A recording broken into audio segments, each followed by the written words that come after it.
J'ai le cerveau qui fume complètement, mais ça se passe très très bien. Tragique, baroque et foisonnant.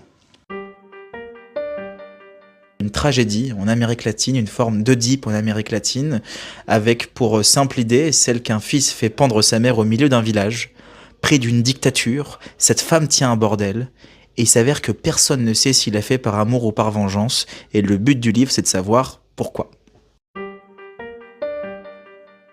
J'ai le cerveau qui fume complètement, mais ça se passe très très bien. C'est génial parce qu'en fait, on écrit des livres avec une intention, et quand on incarne un narrateur, qu'on incarne les personnages, on se rend compte que le livre prend une autre dimension, et que on est vraiment dans l'univers, on est vraiment dans le monde, et que nous-mêmes, on se retrouve étonnés de rentrer dans son propre monde.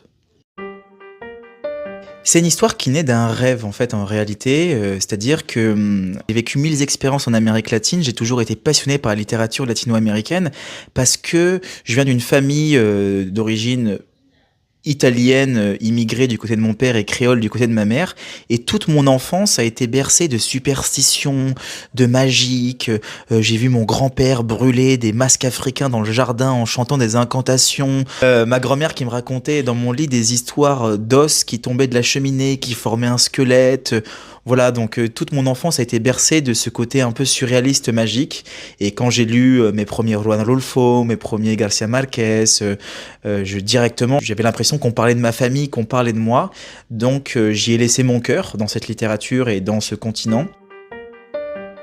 Je voulais que ça soit un village qui s'appelle San Jacinto del Rio, qui n'est pas un village qui existe en tant que tel, mais qui soit le reflet de ce qu'a pu être l'Amérique latine et de ce que c'est dans mon imaginaire à moi. J'y ai vécu, je me suis énormément renseigné sur l'histoire, j'ai vraiment nourri une passion immense, alors j'ai décidé de poser un regard, mon regard à moi, sur ce que pouvait être un village imaginaire où il se passait des choses, où l'étrange se mêle au réel, où l'horreur se mêle à la vérité. Enfin, voilà, c'est dans ce milieu-là et ça me parlait beaucoup et pour moi c'était très important.